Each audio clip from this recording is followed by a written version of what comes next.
Hello guys. मैं हूं पंकज अग्रवाल, आपका यूजीसी नेट एजुकेटर। चलिए आज देखते हैं कम्युनिकेशन पे टॉपिक पे video. Communication meaning, type and characteristic, इसके बारे में हम लोग इसमें देखेंगे। सबसे पहले इंट्रोडक्शन टू कम्युनिकेशन। कम्युनिकेशन कहते हैं किसको, इसके बारे में लिखा गया है यहाँ पे। Communication is defined as the process of passing information and understanding the from one person to another. कहने का मतलब ये है कि कम्युनिकेशन है क्या। एक पर्सन जब दूसरे पर्सन को कुछ कहता है तो उसी को कम्युनिकेशन कहते हैं। अब कहने का मतलब वहां पे इंफॉर्मेशन पास करना हो, या कुछ कहना हो, या कुछ बताना हो, तो कुछ भी। एक पर्सन अगर दूसरे पर्सन को कुछ बोल रहा है थ्रू वर्बल बोलने के तरीके से, तो उसको कम्युनिकेशन कहा जाएगा। It is essentially a bridge of meaning between people. People के बीच में एक ब्रिज का काम करता है। जैसे कि दो लोग हैं और दोनों को आपस में कुछ बात करना है, तो दोनों को आपस में बात करना है, कम्युनिकेट करेगा तभी तो इसके मन में क्या है और इसके मन में क्या है, ये दोनों एक दूसरे के लिए कंप्लीट कर पाएगा। इसीलिए कहा जाता है कम्युनिकेशन एक ब्रिज है दो लोगों के बीच का। कम से कम, ज्यादा से ज्यादा एन नंबर्स भी हो सकता है। Administrative communication is a process which involves the transmission and accurate replication of ideas ensured by feedback for the purpose of eliciting actions which accomplishes organizational goal। कहने का मतलब क्या है कि एडमिनिस्ट्रेटिव कम्युनिकेशन किसको कहते हैं। तो मान लीजिए कि कोई एडमिनिस्ट्रेटिव मतलब कोई कंपनी है, और कंपनी में कोई सीनियर पर्सन, सपोज कर ली मैनेजर है। वो मैनेजर क्या कर रहा है, अपने स्टाफ, जूनियर स्टाफ को क्या कर रहा है, सजेशन दे रहा है किसी चीज को लेकर, कम्युनिकेशन कर रहा है। तो कम्युनिकेशन किस पर्पज के लिए होगा? डेवलपमेंट के लिए होगा, ऑर्गेनाइजेशनल ग्रोथ के लिए होगा। ये क्या हो गया, ऑर्गेनाइजेशनल गोल के लिए, को कंप्लीट करने के लिए जो कम्युनिकेशन होता है कंपनीज के अंदर, उसको कहा जाता है administrative communication.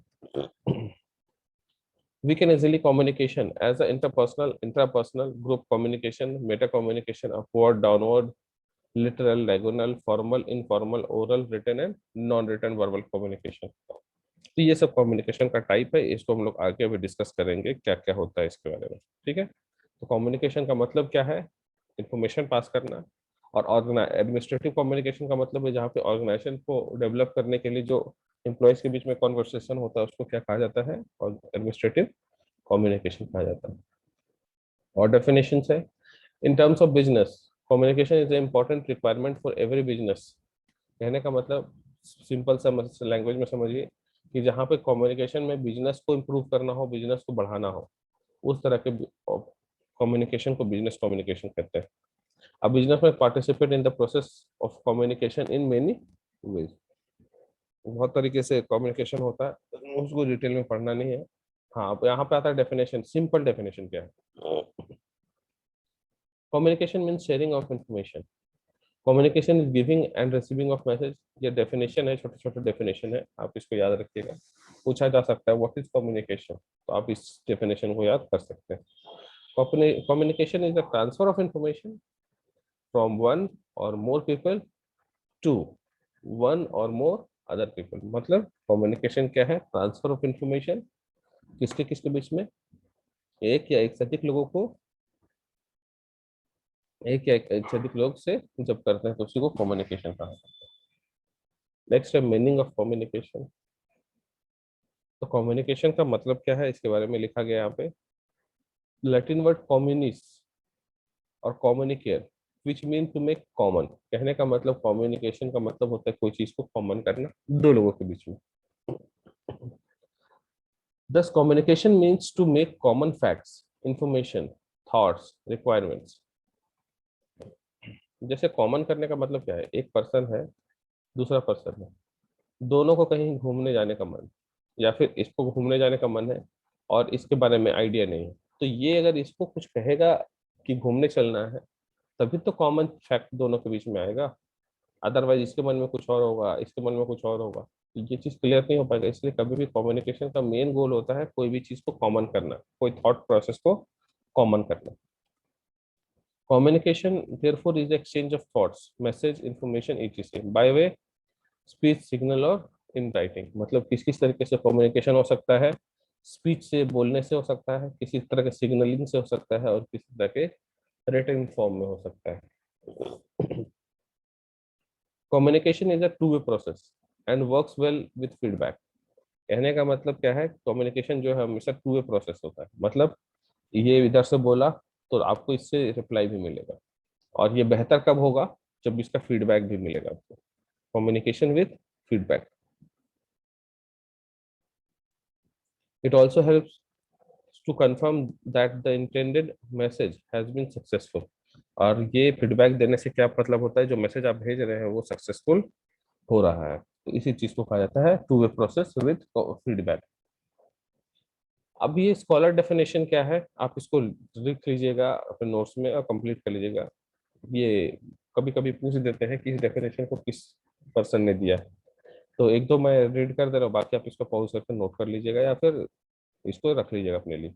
Communication is the sum of all things one person does when he wants to create understanding in minds of another. It involves a systematic and continuous process of telling, listening and understanding. इसने बोला ये, Elon Louis के द्वारा ये बोला गया है कि कम्युनिकेशन जो है सम ऑफ ऑल थिंग्स, बहुत सारी चीजों का सम है, जहाँ पे एक पर्सन दूसरे पर्सन के साथ अंडरस्टैंडिंग क्रिएट करना चाहता है, और सिस्टमैटिक इन्वॉल्वमेंट होता है कंटिन्यूअस प्रोसेस ऑफ टेलिंग। और भी है, communication has defined as the transfer of information from one person to another person whether or not it elicits confidence पुंज and order. Communication is the exchange of facts, ideas, opinion and emotions by two or more person। George Terry. और भी यहाँ पे है, आप इसको पढ़ लीजिएगा, अच्छे से याद कर लीजिएगा। चलिए आगे देखते हैं हम लोग। Process of communication. कम्युनिकेशन में क्या क्या प्रोसेस इन्वॉल्व होता है, तो सीधा सीधा समझिएगा। दो पर्सन मान लीजिए कम्युनिकेट कर रहा है, तो ये सेंडर है, सपोज कर ले, ये रिसीवर है।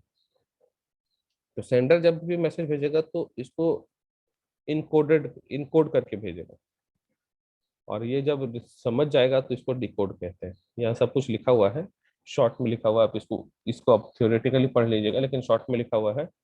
Sender has an idea, sender के पास आइडिया है। Sender encodes the idea, sender encodes the idea मतलब वो कोड कर रहा है। सेंडर ट्रांसमिट द मैसेज, कहने का मतलब सेंडर के पास कोई दिमाग में आइडिया आया, ये आइडिया है सेंडर का। वो सेंडर को क्या क्या करेगा, इसको इनकोड कर देगा, कोड फॉर्म में कन्वर्ट कर देगा। उसके बाद सेंडर ट्रांसमिट करेगा रिसीवर को, जो रिसीव करने वाला है। The receiver gets the message, ये मैसेज रिसीवर को मिल गया। रिसीवर डिकोड द मैसेज, जो ये मैसेज था वो डिकोड करके ये समझ गया। Sender receiver sends the feedback, और ये जब समझ जाएगा तो ये क्या करेगा, फीडबैक दे देगा। यही प्रोसेस को डिटेल में यहाँ पे लिखा गया है, आप इसको पढ़ लीजिएगा अच्छे से। ऐसे इसमें कुछ नहीं, जब सेंडर इन्फॉर्मेशन को भेजेगा तो उसको इनकोडेड कहा जाता है, इनकोडेड फॉर्म में। और जब रिसीवर उसी मैसेज को डिकोड कर लेता है तो उसको डिकोडिंग कहा जाता है, या फिर समझ जाता है तो उसको डिकोडिंग कहा जाता है। फीडबैक हमेशा रिसीवर देगा, सेंडर हमेशा इन्फॉर्मेशन को इनिशिएट करेगा, भेजेगा पहली बार में। Types and characteristic of communication. अब कम्युनिकेशन का टाइप है, अभी यहाँ पे बेस्ड है कि on home the message is addressed, किसको मैसेज भेजा जा रहा है या किसको कहा जा रहा है। इसी के टाइप्स के कैरेक्टरिस्टिक में हम लोग देखेंगे types and characteristic of communication. पहला आता है इंटरपर्सनल कम्युनिकेशन। पर इंट्रापर्सनल कम्युनिकेशन, इंट्रा मतलब समझिएगा, ये हिंदी में अगर आप समझे, इंट्रा वर्ड है और इंटर वर्ड है, अगर ये समझ गए तो आप आसान हो जाएगा इसको बनाना, बोल पाना या समझ पाना। इंट्रा का मतलब होता है सेम, और इंटर का मतलब होता है डिफरेंट। ध्यान रखिएगा, इसी चीज में ये सारा का सारा डेफिनेशन है। इंटर का मतलब होता है डिफरेंट, और इंट्रा का मतलब होता है सेम। कहने का मतलब, आप कभी नोटिस किए हो स्कूल में, कॉलेजेस में इंटर स्कूल चैंपियनशिप लिखा रहता था, या फिर इंट्रा स्कूल चैंपियनशिप। अब इसका मतलब समझिएगा, इसी से क्लियर होगा। इंटर स्कूल मतलब क्या है कि दो अलग अलग स्कूल है, तीन अलग अलग स्कूल है, वो पार्टिसिपेट करेंगे। और इंटर स्कूल अगर कहा जा रहा है तो एक ही स्कूल है, उसमें से अलग अलग क्लासरूम है, अलग अलग स्टूडेंट्स हैं, वो पार्टिसिपेट करेंगे। तो इसी को कहा जाता है इंट्रा और इंटर। इंटर का मतलब डिफरेंट डिफरेंट, और इंट्रा का मतलब सेम। यहाँ पे ये चीज लिखा है intra personal communication, it is talking to oneself in one's mind, जो खुद से खुद का बात करना है उसी को कहा जाता है इंट्रापर्सनल कम्युनिकेशन। एग्जांपल्स आर सोलोलिक्विज और असाइड्स इन ए ड्रामेटिक वर्क्स। अब जैसे कि मान लीजिए कि कोई सेल्फ प्रैक्टिस कर रहा हो, कुछ रिवीजन कर रहा हो, तो उसको इंटरपर्सनल कम्युनिकेशन कहेंगे। Next interpersonal communication, it is exchange of message between two person, दो पर्सन के बीच में इंफॉर्मेशन को एक्सचेंज करना ही कहलाता है इंटरपर्सनल कम्युनिकेशन। एग्जाम्पल लिखा है conversation, a dialogue, an interview in which two person interact. दो पर्सन जहां भी इंटरेक्ट होंगे उसको कहा जाएगा interpersonal communication. An author communicates interpersonally with his reader who is always present as a silent audience in the author's mind while he writes. A letter to is an example of interpersonal communication between writer and the person whom is written. मतलब क्या क्या है इसमें, इसका example क्या क्या है, तो देखिए author communicates interpersonally with his reader, मतलब जो ऑथर है अगर कोई बुक लिख रहा है तो जो बुक में लिखा गया है वो इंटरपर्सनल कम्युनिकेशन है, क्योंकि वो लिखा गया है और कोई दूसरा उसको पढ़ रहा है।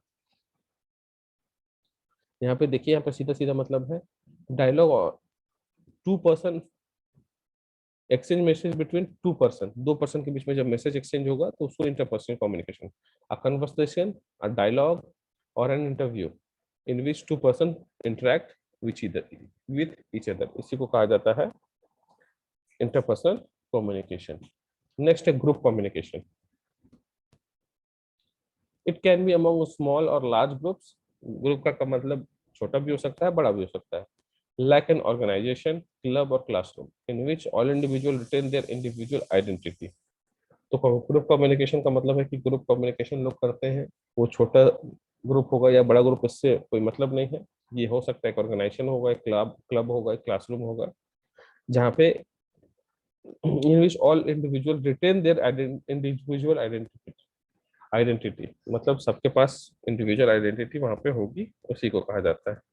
जैसे कि भीड़ में इंडिविजुअल आइडेंटिटी किसी की नहीं होती, उसको यहाँ नहीं, हर एक की इंडिविजुअल आइडेंटिटी होगी, उसमें ग्रुप कम्युनिकेशन जाएगा। Mass communication, it occurs when the message is sent to a large group of people, for example newspaper, radio, television. In this process each person becomes a faceless individual with almost no opportunity for personal response और feedback. Mass communication एक तरह से समझिए news outlets को कहते हैं, जहाँ पे आप न्यूज को पब्लिश किया जाता है। इसमें समझिएगा जो न्यूज फ्लैश करता है या न्यूज भेज रहा है या न्यूज हम लोग को दिखा रहा है, जैसे सपोज कर ले आज तक अगर चैनल है,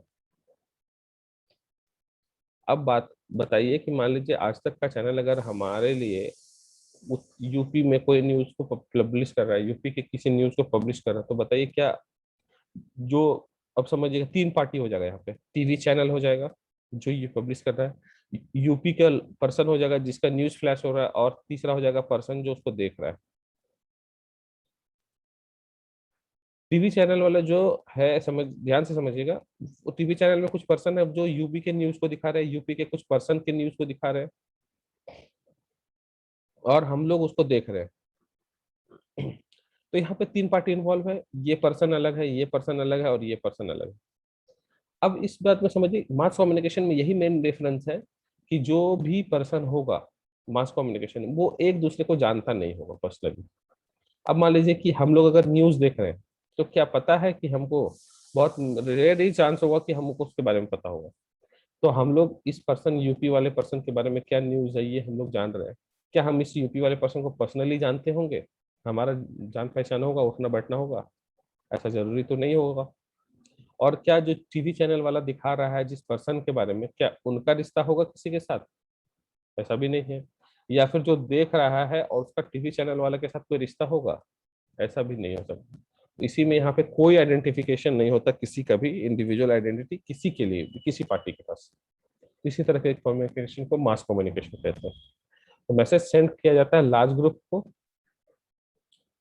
किसके माध्यम से, न्यूज़पेपर, रेडियो और टेलीविजन के माध्यम से भेजा जाता है।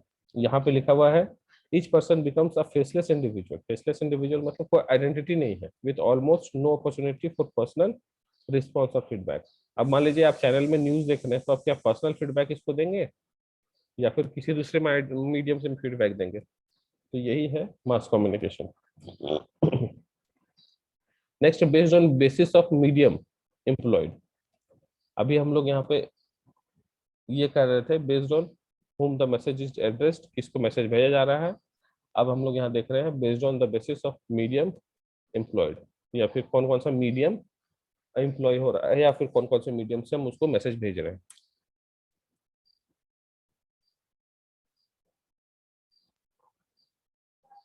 चलिए, नेक्स्ट है verbal communication. It means communication with words, written और स्पोकन। वर्बल कम्युनिकेशन का मतलब ही है, ध्यान रखिएगा पॉइंट्स को, जहाँ पे वर्ड्स रिटन हो या फिर स्पोकन हो। Verbal communication consists of speaking, listening, writing, reading, and thinking. It may further be classified as oral or written communication. Verbal communication का टाइप होता है oral और written communication. Verbal communication किसको कहते हैं? जिसमें हम लोग कम्युनिकेशन करते हैं वर्ड्स के थ्रू, रिटन फॉर्म में या बोलने के थ्रू, ऐसे को कहा जाता है वर्बल कम्युनिकेशन। वर्बल कम्युनिकेशन को दो भाग में फिर से डिवाइड किया गया है, कौन कौन सा? Oral and written communication. Next, non verbal communication. It includes using pictures, signs, gesture, and facial expression for exchanging information between people. कहने का मतलब यहाँ पे है कि जब भी इंफॉर्मेशन नॉन वर्बल में होता है तो इसमें कोई word written and spoken form में नहीं होता। इसमें क्या होता है? इसमें होता है पिक्चर्स दिया जाता है, या फिर कुछ साइन दिया जाता है, कुछ जेस्चर दिया जाता है, कुछ फेशियल एक्सप्रेशन दिया जाता है। कुछ भी हो सकता है। कभी कभी जैसे कि आप लोगों के घर में मम्मी पापा को देखते होंगे तो बहुत बार ऐसा होता था कि मम्मी पापा मारते नहीं थे, लेकिन हाँ एक्सप्रेशन से पता चलता था कि वो हम पे गुस्सा हो रहे हैं। तो जब इस तरह का गुस्सा हो रहे हैं तो ये क्या कहलाएगा? नॉन वर्बल कम्युनिकेशन कहलाएगा। ठीक है, तो नेक्स्ट, अब यहाँ पर लिखा है it is done through science, language, action language, object. Non verbal communication flows through all acts, speaking और writing. It is a wordless message. ध्यान रखिएगा, नॉन वर्बल जो है वर्डलेस मैसेज है, जहाँ पे सिर्फ एक्सप्रेशन ही काम आता है, gesture, movement and object language and so on. तो नॉन वर्बल कम्युनिकेशन में किसी तरीके का वर्ड्स यूज में नहीं लाया जाता, हमेशा पिक्चर्स, साइंस, जेस्चर, ये सब यूज में लाया जाता है। चलिए नेक्स्ट देखते हैं, Meta communication. Here the speakers choice of words unintentionally communicates something more than the what actual words state। कहने का मतलब, कभी कभी स्पीकर जो है वो बोल रहा होता है और कुछ ऐसा बोल देता है जो अनइंटेंशनल होता है। For example, a flattering remark like I have never been seen you so smartly dressed could also mean that regular attire of the listener in needed improvement। कहने का मतलब ये है कि कभी कभी कुछ ऐसा बोल देता है कोई भी, जो जिसका मतलब जो है बहुत हार्श हो जाता है। तो उस तरीके को कम्युनिकेशन को कहा जाता है मेटा कम्युनिकेशन।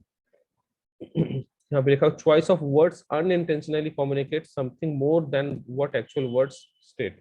कहने का मतलब जो एक्चुअल वर्ड है, उस जो भी कहने का मतलब होगा उससे वो कहीं ज्यादा अनइंटेंशनल होता है, और अनइंटेंशनल होने के साथ साथ वो बहुत हार्श होता है। जो एक्चुअल वर्ड होता है उससे वो मीनिंग कुछ ज्यादा हार्श निकल आता है। उस चीज को कहा जाता है meta communication. A flattering remark like I have never seen you so smartly dressed. कहने का मतलब, अगर कोई मैनेजर है अपने एम्प्लॉय को कह रहा है कि आपको हमने कभी इतना अच्छा ड्रेस पहन के आते हुए नहीं देखा है, तो मतलब क्या है, इसके पहले जब भी ये पर्सन आया होगा तो अच्छा ड्रेस पहन के नहीं आया होगा। तो क्या मतलब है इसके कहने का मतलब, कि यहाँ पे कहा यह जा रहा है कि आपने ड्रेस अच्छा आज पहना है, लेकिन इसका डायरेक्टली इनडायरेक्टली क्या मतलब निकल रहा है कि इसके पहले ये इतना ड्रेस अच्छा नहीं पहना है। तो यही चीज को कहा जाता है, could also mean that regular attire of listeners needed improvement। मतलब ये इनडायरेक्टली कहा गया है कि आप जो आज किए हैं वो रेगुलर रेगुलर करना है, पहले आप ऐसा नहीं करते थे। इसी चीज को कहा गया मेटा कम्युनिकेशन।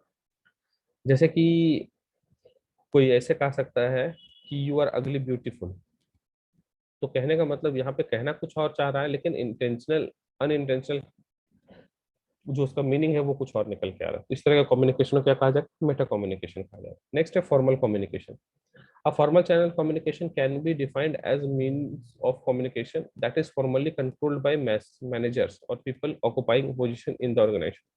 अब फॉर्मल कम्युनिकेशन का सीधा सीधा मतलब है जहाँ पे आप जॉब कर रहे हैं और जॉब करते समय आप एक प्रॉपर चैनल को फॉलो करते हैं। जैसे कि मैनेजर जो है मैनेजर जो है वो कहेगा अपने एम्प्लॉयज को और एम्प्लॉय कहेगा लेबरर्स को इन द प्रॉपर फॉर्मेट। उस तरह के कम्युनिकेशन को कहा जाता है formal communication. The communication flows through a proper channel, formal channel, that is officially recognized position along with the line in the organization. This ensures that the information flows orderly, timely, and accurately. Any information, decision, memo, reminder, etc. will follow this path. तो formal communication कहाँ use होता है? तो इसका सीधा सीधा मतलब याद रखिएगा, ऑर्गेनाइजेशन में। और क्या होता है? ये लाइन प्रोसेस में होता है। ठीक है, flows orderly, timely and accurately.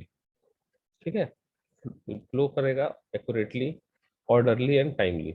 इसी चीज को हम लोग कहते हैं फॉर्मल कम्युनिकेशन। नेक्स्ट है informal communication. Side by side with the formal channel of the communication, every organisation has an equal effective channel of communication, that is informal channel. अब मान लेते हैं कोई मैनेजर है और कोई एम्प्लॉय है। ऑर्गेनाइजेशनल बिहेवियर जब भी होगा यहाँ पे ऑर्गेनाइजेशन के अंदर जब बात होगा तो ये कहलाएगा फॉर्मल चैनल। Formal channel. लेकिन यही मैनेजर और एम्प्लॉय का रिलेशन जो है वो पर्सनल भी है। घर में लोग दोस्त हैं, घर के ऑफिस के बाहर दोस्त हैं, तो क्या होगा जब ये दोनों आपस में ऑफिस के बाहर बात करेंगे तो इसको कहा जाता है इनफॉर्मल कम्युनिकेशन। या फिर कभी कभी ऑफिस के अंदर ही कुछ दो लोग गॉसिप कर रहे हैं तो इस तरह के कम्युनिकेशन को कहा क्या जाएगा? इनफॉर्मल। क्योंकि गॉसिप हो रहा है यहाँ पे, कुछ भी ये कहा गया तो इससे ऑर्गेनाइजेशन से रिलेटेड कुछ नहीं है, तो गॉसिप्स को हम लोग इनफॉर्मल कम्युनिकेशन में रखते हैं। It is not officially sanctioned, ये सैंक्शन ऑफिशियली नहीं होता, and quite often it is even discouraged और looked down upon, but then it is very much there has been given the name grape grapevine precisely because it runs in all direction, horizontal, vertical, diagonal. The management experts put it flows around watercolors, down hallways, through lunch rooms, wherever people get together in the group. कहने का मतलब ये कहाँ possible होता है organisation के अंदर? तो कोई लंच लंच टाइम है तो लंच टाइम में सब लोग अनऑफिशियल तरीके से बात करते हैं, तो वो क्या कहलाएगा? इनफॉर्मल कम्युनिकेशन, जहाँ पे कोई रिटर्न फॉर्म में नहीं होगा। और यहाँ पे हम लोग सीधा सीधा गॉसिप्स को कवर कर सकते हैं, गॉसिप्स को कवर कर सकते हैं कि जो भी गॉसिप्स होता है ऑर्गेनाइजेशन के अंदर 2% या अधिक पर्सन के बीच में, जिसका ऑर्गेनाइजेशनल डेवलपमेंट में कोई रोल नहीं है, उस तरह के कम्युनिकेशन को क्या कहा जाएगा? Informal communication. नेक्स्ट है downward communication. The communication that flows top to bottom is known as downward communication. Any organization has an built a hierarchical system, and in the first instance communication invariably flows downward. कहने का मतलब है कि एक director है company का, वो communicate message दे रहा है मैनेजर को, मैनेजर दे रहा है इंफॉर्मेशन एम्प्लॉयज को, और एम्प्लॉय दे रहा है लेबरर्स को। तो ये डाउनवर्ड कम्युनिकेशन हो गया, जहाँ पे पिरामिड स्ट्रक्चर वाला जो मैनेजमेंट है वो कम्युनिकेशन दे रहा है नीचे वाले को। तो स्मॉल ग्रुप से लार्ज ग्रुप को जा रहा है तो इसी को कहा जाता है डाउनवर्ड कम्युनिकेशन। नेक्स्ट है अपवर्ड कम्युनिकेशन। तो याद रखिएगा ये है, हाँ एक चीज और इसमें नोटिस करने वाला है। अब downward communication top to bottom structure follow करता है, याद रखिएगा, टॉप टू बॉटम।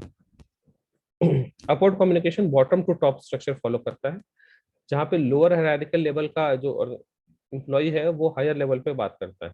जैसे कि लेबरर बात करेगा अपने, जो भी उसको एम्प्लॉयर होगा उसका एम्प्लॉयर होगा, एम्प्लॉयर बात करेगा मैनेजर से, मैनेजर बात करेगा डायरेक्टर से। तो यही क्या कहलाता है? Bottom to top structure. Which form lower lower level hierarchical level का जो एम्प्लॉय है वो अपर लेवल वाले एम्प्लॉय से बात करेगा।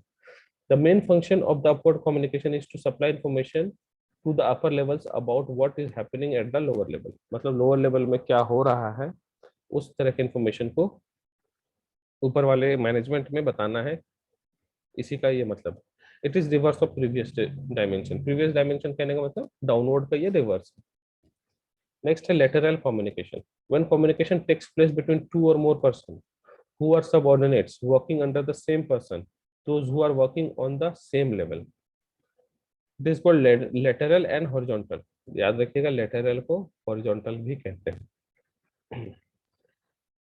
कहने का मतलब ये है कि मान लेते हैं कि एक कंपनी है, कंपनी के डायरेक्टर है, उसको हटा दीजिए, डायरेक्टर के नीचे मैनेजर, एक मैनेजर जो है वो दिल्ली में है और दूसरा मैनेजर जो है वो लखनऊ में है।